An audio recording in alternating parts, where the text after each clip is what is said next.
하나님 말씀 함께 보겠습니다. 베드로전서 4장 12절에서 19절에 있는 말씀.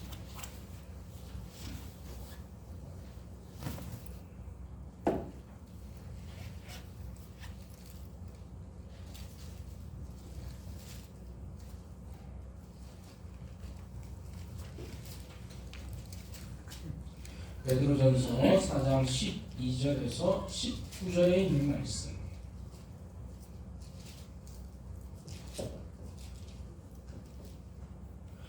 제가 먼저 읽겠습니다.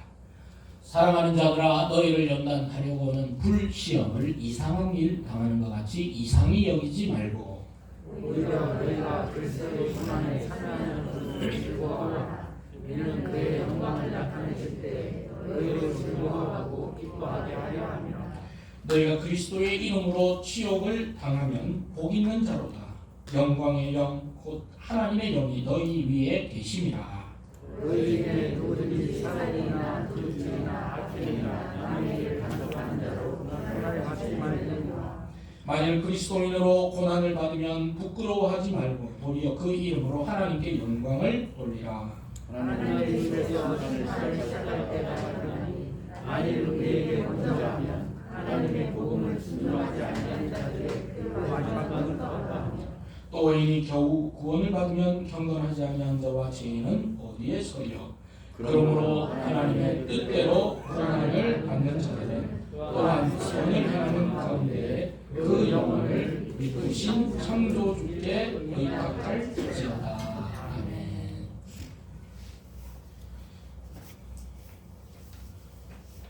혹시 전달이 잘못됐을까봐 가만히 생각해보니까 저한테 그렇게 얘기했다는 게 아닙니다. 제 아들한테 그렇게 얘기한 거예요. 예, 저한테 뭐 반말로 복 많이 받아 그렇게 했어요. 그렇죠. 그런 싸가지 없는 애들이 아닙니다. 예. 자기가 노는 형들한테 그렇게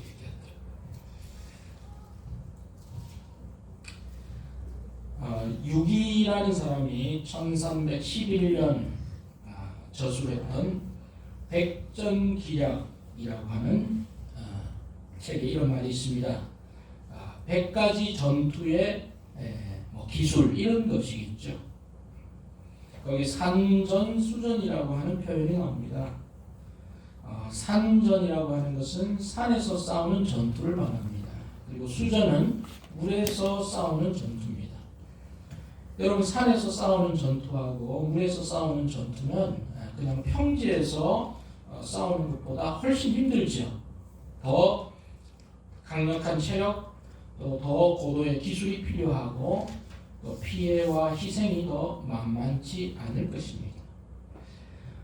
이렇게 산에서 전투와 물에서의 전투를 다 겪고 100가지의 다양한 전투를 경험한 군인은 이후에 경험 많은 군인이 되고 이 베테랑 군인이 된다는 것입니다.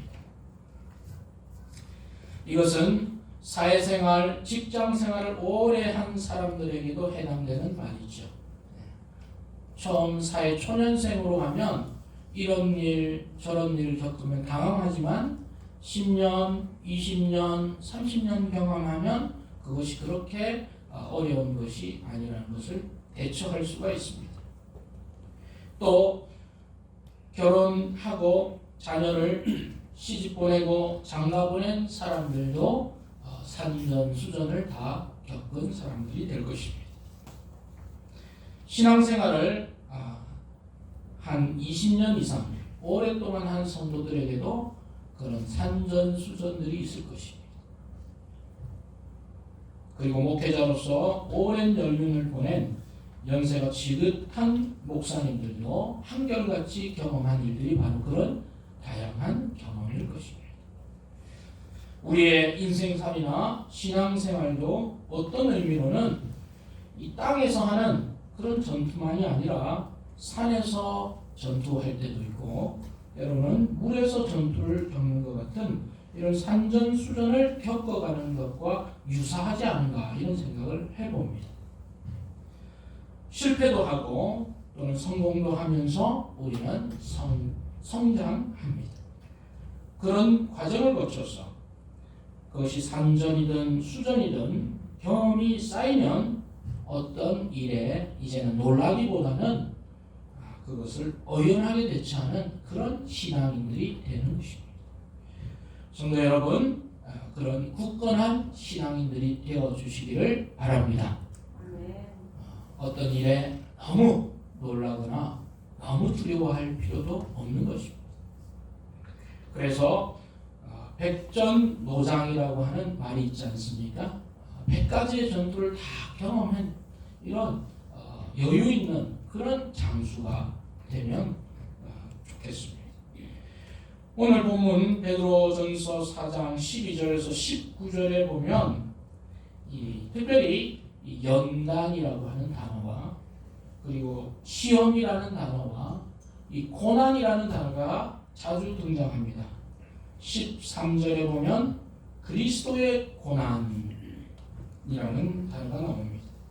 그리고 14절에 보면 그리스도의 이름으로 치욕을 당하면 이라는 단어가 나오죠. 15절에도 고난이라는 단어가 나오고 16절에도 그리스도인으로 고난받으면 이라는 단어가 나옵니다. 그리고 19절 마지막 절에도 하나님의 뜻대로 고난을 받는 자들은 계속 고난이라는 단어가 반복이 되고 있습니다. 이렇게 고난이라는 단어, 시험, 연단이라는 단어가 많이 나온다는 것은 바로 이 글을 쓴 저자인 베드로가 그런 고난을 받는 상황을 만났다는 것을 의미하는 것입니다. 바로 그런 상황에 베드로가 이 베드로전서를 쓰고 있는 것이죠. 베드로 사도가 그런 고난의 현장들을 많이 만났듯이 오늘 이 자리에 있는 우리 성도님들도 내용은 다르겠지만 그런 상황들을 과거에 만나왔었습니다. 그리고 또 앞으로도 만날 것입니다. 이런 고난을 만날 때 우리는 전투에 처음 투입된 초보 군인처럼 놀라거나 지레 겁을 먹거나 해서는 안 될 것입니다.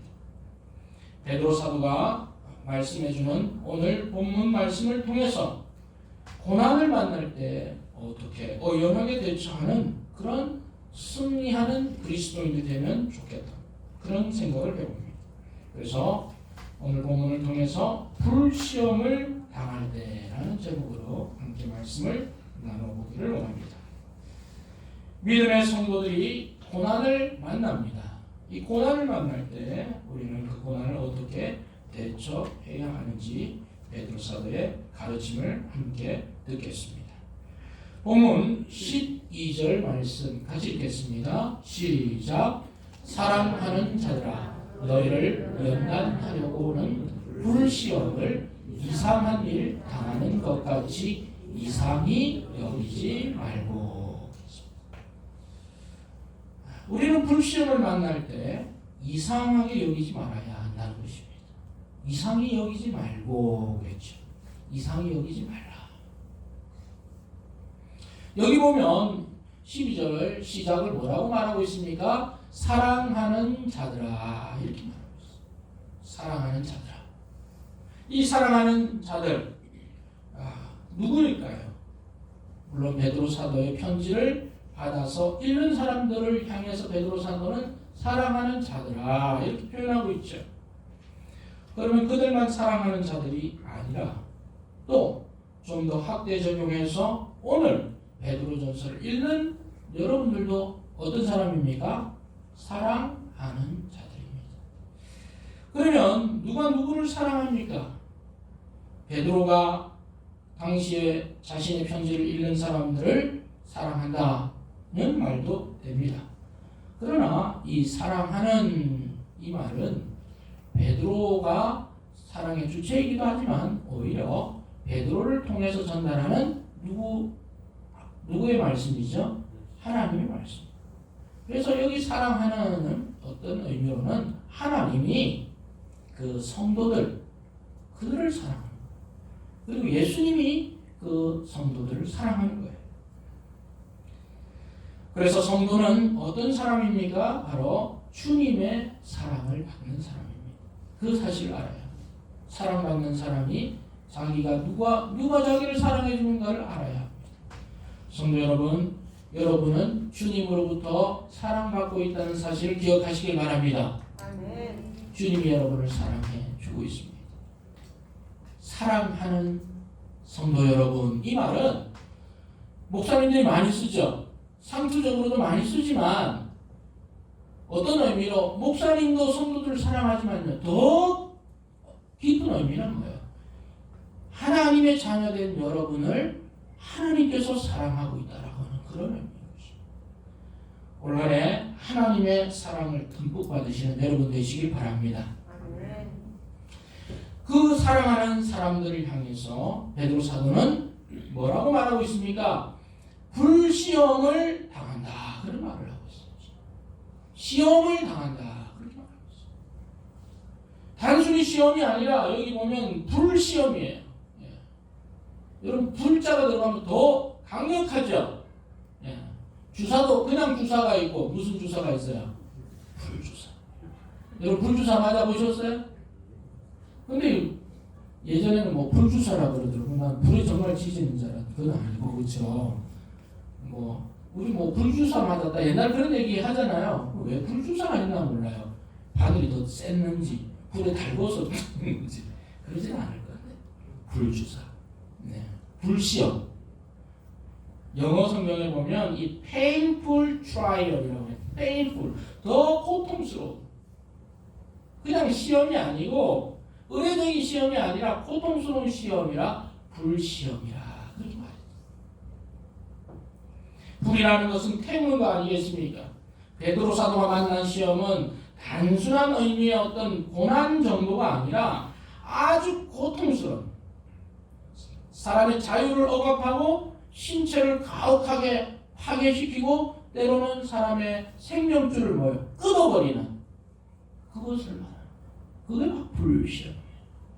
사람을 완전히 폐인이 되게 만드는 그런 2차 세계대전 당시에 이 일본군들이 그 한국 사람이나 더 저기 사람들 그 마루타처럼 시험했던 그거 있죠?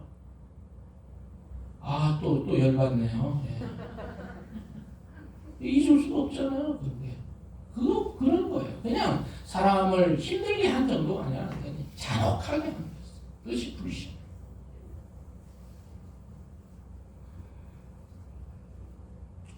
자, 이런 불시험을 당할 때 베드로 사도는 뭐라고 말했어요? 이상하게 여겨라, 특별하게 여겨라, 그것을 정말 크게 이슈화시켜라, 그렇게 얘기하지 않고 뭐라고 얘기했습니까? 불시험을 이상한 일 당하는 것 같이 이상히 여기지 말라. 이것이 바로 고난을 많이 겪고 어려운 일을 많이 겪고 이제 이 신앙이 성숙되어 있는 이 베드로 사도가 이 편지를 읽는 당시의 성도들과 우리들에게 주는 말씀인 것입니다. 왜 이상히 여기지 말라고 그랬을까요? 바로 예수 그리스도를 믿음으로 산다는 것은 영원한 생명이 그냥 하나 뚝 떨어지는 건 아니라는 거예요. 이것도 얻고 저것도 얻는, 좋은 것만 얻는 게 아니고 항상 뭔가 좋은 일이 생기면 거기에 상응하는 우리의 뭐가 있어요? 책임이 있어요. 예수 그리스도를 믿으면서 주님이 주시는 은혜가 있고 평강이 있으면 그것만 다 얻고 얻는 게 아니라 마땅히 줘야 될 몫이 있는데 그것이 또 뭐라는 것입니까? 고난이라는 것입니다. 몇 해 전에 주님을 신실하게 섬기는 성도분 중 한 분이 이런 좀 불시험과 같은 아주 고통스러운 시험 가운데 자신이 겪고 있다는 것을 들은 적이 있습니다. 신앙생활은 기쁘고 즐거워야 하는데 그분의 얼굴과 표정을 보니까 그런 기쁨이나 즐거움을 보이기보다는 진이 아니라 찐한 인내와 풍상을 견디고 있는 그런 신앙의 싸움을 하고 있다는 것을 한눈에 볼 수 있었습니다. 그런 시간을 겪고 또 겪으며 한참 뒤에 그런 어려운 시간이 지나갔다는 이야기를 제가 들은 적이 있습니다. 제가 드리는 말씀 여러분 충분히 이해하시리라 생각이 듭니다. 분명히 우리가 아는 신앙생활은 빛나고 높은 보좌에 계신 주님께서 하늘에서 은혜를 막 뿌려주시고 우리는 기뻐할 수 없는데 무조건 기뻐하는 그런 것과 같은 그런 삶이 그런 삶만 지속되는 것은 아니라는 것입니다. 신앙인으로서 우리는 외부에서 받는 불시험도 있습니다. 그리스도인이라는 이름 때문에 견뎌야 할 고난도 있습니다. 그것은 좀 견디기가 쉽습니다. 그런데 어떻게 보면 신앙생활 하면서 이 교회 안에서 또는 성도들 상호간에 신앙생활 속에서 그런 또 시험도 있는 거예요. 그것은 우리를 더 힘들게 하죠. 그럴 때 우리가 어떻게 해야 합니까? 무슨 이런 시험이 나에게 찾아오지? 우리가 이렇게 반응할 수 있어요. 또는 아니 신앙생활 잘하려고 하는데 왜 이런 시련이 찾아오지? 이건 아니지. 이렇게 생각하기가 쉽죠. 아닙니다. 우리는 그것을 이상하게 여기지 말아야 합니다. 그냥 찾아오는 거예요. 신앙생활. 이 사람이 모인 곳에는요 100사람이 있으면 100가지의 의견이 있고 100사람의 생각이 다 다르듯이 이게 좋은 신앙생활 하러 오면서도 그 안에서도요 그런 힘듦과 어려움들이 다 조금씩 다 가지고 있는데 정도가 센 분도 있고 약한 분도 다 있는 거예요. 이것은 그리스도인으로서 응당당하는 어려움입니다. 그래서 이것을 어연하게 받아들이는 태도가 우리에게 필요한 것입니다. 왜냐하면 이런 시험도 당하고 저런 시험도 만나고 물시험도 당하고 불시험도 당한 이후에 베드로 사도는 12절에서 우리에게 이렇게 말하고 있습니다. 왜 이런 시험을 너에게 주었는가? 너희를 혼내기 위해서, 너희를 실족하게 위해서 시험이 온 게 아니라고 말하고 있습니다. 뭐라고 말씀합니까? 너희를 뭐 하려고요? 뭐 하려고요? 연단하려고. 한번 따라합시다. 연단하려고. 시험은요, 우리를 연단하기 위해서. 연단하려고. 너희를 연단하기 위함이라. 성도가 만나는 불시험은요, 바로 우리를 연단시킨다는 것입니다. 연단이라는 말은 불순물이 있는 금을 더 뜨거운 온도로 높여서 불순물이 완전히 제거돼서 순도 높은 금을 만들어가는 과정입니다. 하나님은 우리를 더 귀하고 주님 닮은 모습으로 가꾸기 위해서 우리를 연단하십니다. 그때 바로 시험, 불시험이라고 하는 도구를 쓰시기도 합니다. 우리가 잘 아는 요셉은 유약한 청년이었습니다. 그런데 그가 시험을 만났는데 어떤 시험을 만나요? 불시험을 만났죠. 형제들을 그리고 또 노예로 팔려가서 또 주인에게 누명을 쓰고 옥에 갇히는 시험도 불시험이죠. 그런 불시험을 경험한 이후에 요셉이 어떻게 됐습니까? 백성들을 살리고 이스라엘 민족을 살리는 책임자가 된 거예요. 보는 눈과 또 생각하는 것이 다른 사람들보다 훨씬 넓고 깊어진 사람이 되지 않았겠습니까? 그 연단의 뭐예요? 결과인 것입니다. 우리가 아는 모세도 시험을 받았죠.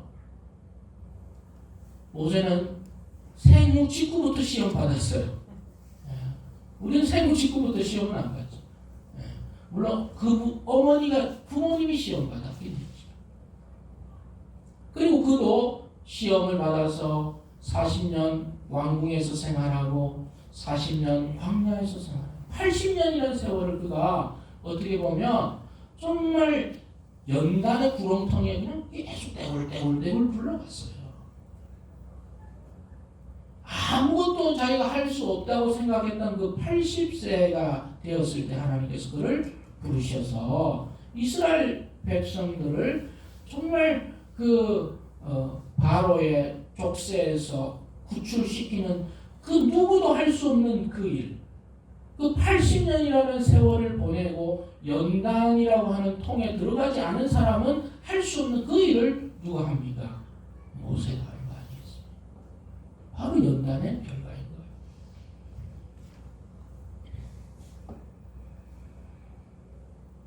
동일하게 우리도 이런 일, 저런 일, 이런 사람, 저런 사람 이렇게 경험을 하면서 주님이 나를 연단하시는구나. 주님이 나를 빚어가시는구나. 또 주님이 나를 불순물을 자꾸 빼기를 원하시는구나. 그렇게 생각하시는 우리 성도님들 되시길 바랍니다. 그게 정신 건강에도 좋습니다. 많은 사람들이 불시험을 피하려고 애를 쓰겠지만 피할 수 없는 불시험이라면 어떻게 해요? 과감하게 맞서야 되죠. 그리고 그 시험을 통해서 베드로 사도의 말씀처럼 연단되고 성장되면 되는 것입니다. 시편 66편 10절은 우리에게 이렇게 말씀합니다. 같이 한번 읽어봅시다. 시작. 하나님이여 주께서 우리를 시험하시되 우리를 단련하시기를 은을 단련함 같이 하셨으며. 우리를 단련하시되 은을 단련하는 것 단련하셨다. 다윗도 10수년의 그 연단의 과정을 거쳤다. 수업료예요. 그게 수업료입니다. 비싼 수업료죠. 이것이 시험을 당할 때 우리가 생각해야 될 바인 것입니다. 불순물이 다 빠져서 가장 좋은 순금, 순은이 나오듯이 주님이 쓰시기에 부족함 없는 그런 정금 같은 여러분들이 되어지길 바랍니다. 불시험을 연단의 도구로 받아들이시고 이상하게 여기시지 않기를 축복합니다. 그러면 불시험도 우리에게 축복이 될 수 있습니다. 두 번째는 불시험을 만날 때 오히려 즐거워하는 성도가 되기를 바랍니다. 본문 13절을 보겠습니다. 같이 읽습니다. 시작. 오히려 너희가 그리스도의 고난에 참여하는 것으로 즐거워하라. 이는 그의 영광을 나타나실 때에 너희로 즐거워하고 기뻐하게 하려 함이라. 아멘.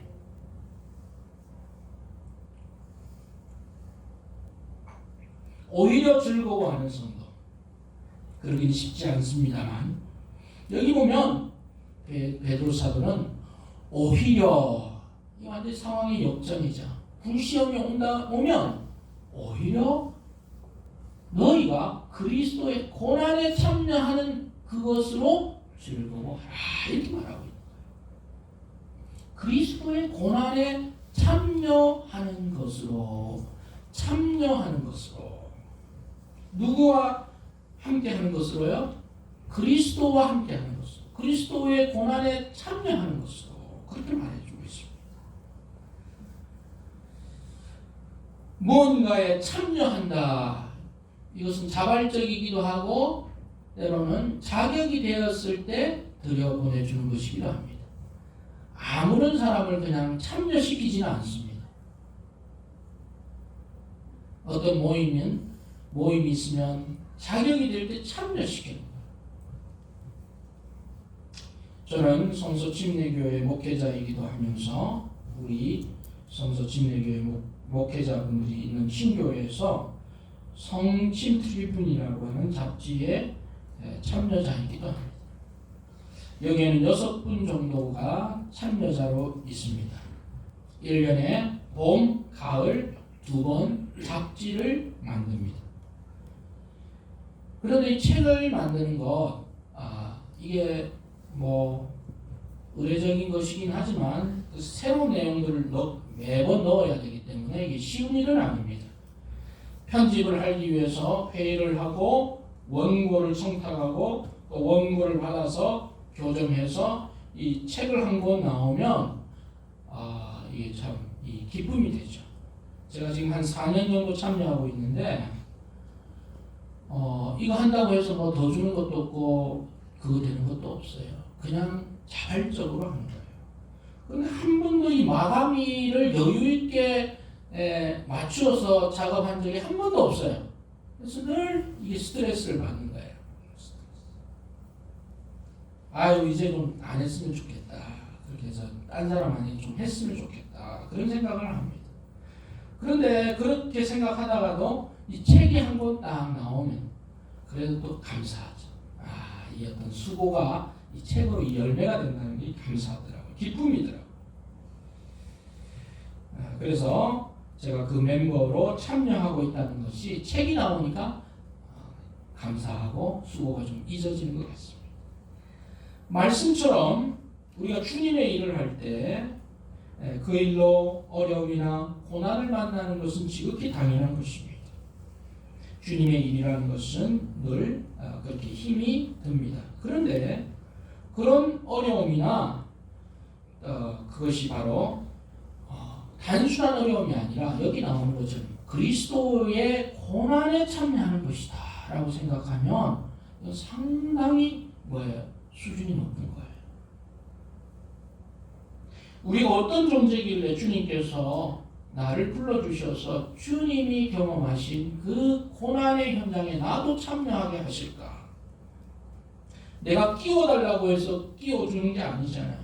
내가 자격이 있어 참여하는 게 아니잖아요.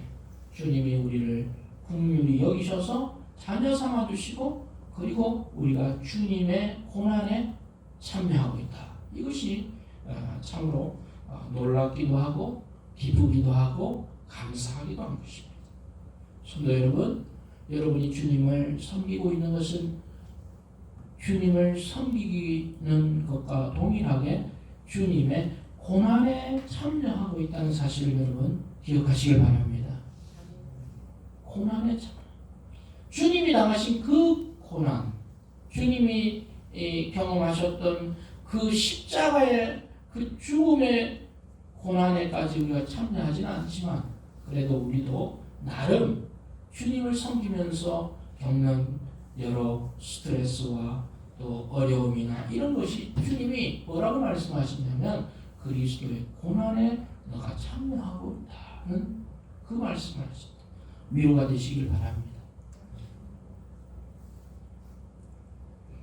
그래서 13절 하반절에서는 그 고난이 어떻게 나타나느냐고 말씀하고 있습니다. 이는 그의 영광을 나타내실 때에 너희로 즐거워하고 기뻐하게 하려 함이라. 아멘.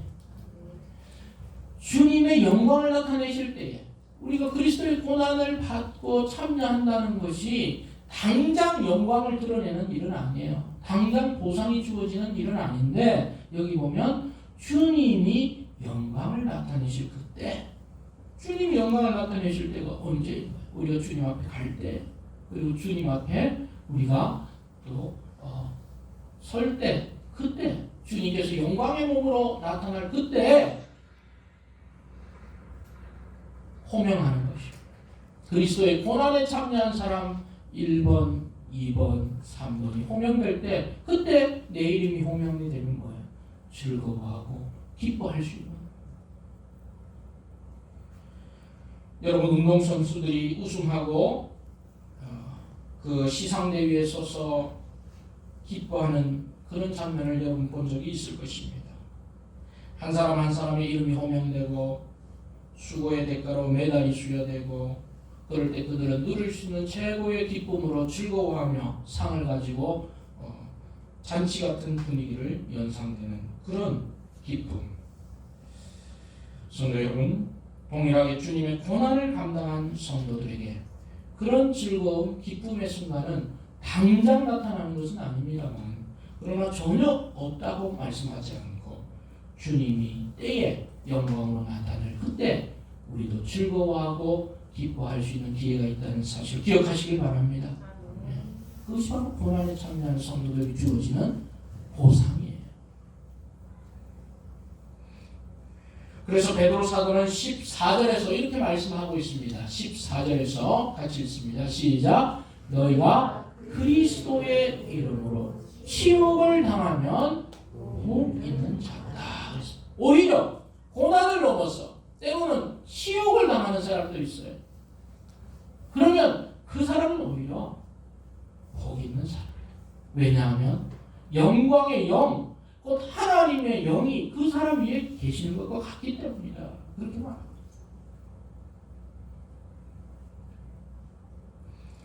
성도 여러분, 그래서 베드로 사도는 계속해서 말씀을 이어갑니다. 15절에서 너희 중에 누구든지 살인이나 도둑질이나 악행이나 남의 일을 간섭하는 자로 고난을 받지 말고, 이것은 고난이 아니야.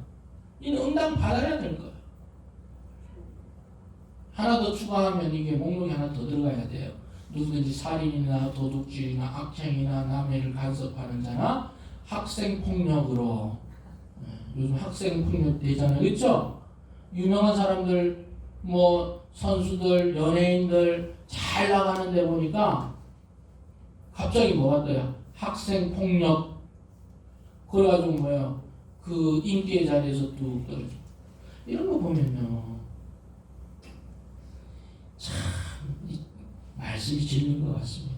숨겨지는 게 없습니다. 다 어떻게 돼요? 드러나는 거예요. 그래서 우리가 잘 살아야 돼요. 우리가 악한 행동을 하면 그 열매를 우리가 다 가잖아. 우리 옆에 분하고 인사합시다. 착하게 삽시다. 올해도 폭력을 행사하지 맙시다. 다 돌아오는 거예요. 나는 학생 폭력 엄격하게 퇴장시켰으면 좋겠어요. 그런 사람. 사회에 정말 경종을 올려야죠. 사과하는 척만 해가지고 어떻게 나한테 학생 폭력 피해를 주고 성공한 사람 누가 없나? 그런 사람 없는 것 같아요. 나도 그렇게 제가 가해자처럼 보입니까? 좀 착한 사람이었어요. 그런 자기가 잘못으로 인해서 받는 것은 우리가 하지 말아야 돼. 그렇게 고난 받지 말고 16절에 같이 읽읍시다. 시작. 만일 그리스도인으로 고난을 받으면 부끄러워하지 말고 도리어 그 이름으로 하나님께 영광을 돌리라. 도리어 그 이름으로 고난받는 것을 하나님께 영광을 돌리는 우리가 되기를 바랍니다. 하나님께서 나를 사랑하시고 고난에 참여케 하신 그 일로 감사할 수 있으면 되는 거예요. 그래서 불시험을 만날 때 우리는 오히려 즐거워할 수 있어요. 그때는 힘들지만 하나님께서 나를 하나님의 일에 참여시키고 있구나, 그걸 인식함으로 하나님께 영광을 돌리는 것이죠. 불시험을 만난 성도는 어떻게 그 시험을 대처해야 합니까? 오늘 말씀을 보면 시험 받는 것을 이상히 여길 필요가 없다. 담담하게 여기고 의연하게 받아들이면 되는 것입니다. 그리고 오히려 즐거워하고 주님의 고난에 내가 참여하고 있다는 사실로 기뻐할 수 있어야 합니다. 그래서 오늘 말씀의 결론 19절은 이렇게 말씀하지 않습니까? 19절 말씀입니다. 시작. 그러므로 하나님의 뜻대로 고난을 받는 자들은 또한 선을 행하는 가운데 그 영혼을 미쁘신 창조주께 의탁할지어다. 하나님의 뜻대로 고난을 받는 사람, 그런 사람들은 자신의 영혼을 하나님께 맡긴 그 사람이라고 그렇게 알고 있어라. 말하는 거죠. 우리의 영혼과 육신은 우리의 것이 아니라 주님의 것 아닙니까? 우리를 인도해 가시는 그분은 주님이시니까 이렇게 하시든 저렇게 하시든 우리는 우리의 영혼을 주님께 의탁하는 그런 마음으로 가면 되는 것입니다. 그러면 주님께 맡기면 주님이 고난을 주시면 고난을, 불시험을 주시면 불시험을, 기쁨을 주시면 기쁨을 감사를 주시는 감사로 우리는 그 상황을 헤쳐나갈 수 있는 것입니다. 욥기 23장 10절은 이렇게 말씀하고 있습니다. 같이 읽읍시다. 시작. 나의 가는 길을 오직 그가 아시나니 그가 나를 단련하신 후에는 내가 정금같이 나오리라. 뭐같이요? 정금같이. 성도 여러분, 산전수전을 다 넘어서 어떤 고난도 여러분의 믿음을 떨어뜨리지 않도록 하시길 바랍니다. 여러분의 신앙생활을 바로 풍성케 하는 신앙의 단단한 근육으로 만드시길 바랍니다. 그래서 이후에 어떻게 그렇게 신앙생활을 잘 하셨나요? 여러분에게 그렇게 묻는 사람이 있으면 여러분 일러주세요. 신앙의 베테랑이 되어서 믿음의 베테랑이 되셔서 나도 이런 일을 겪었고 저런 일도 겪었지만 그런 일들을 여러분 나눠줄 수 있는 그런 사람이 되기를 축복합니다. 불시험을 당할 때 그 시험을 받아서 자신의 것으로 만드는 주님이 아주 사랑하시는 여러분 되기를 주님으로 축복합니다. 기도하겠습니다.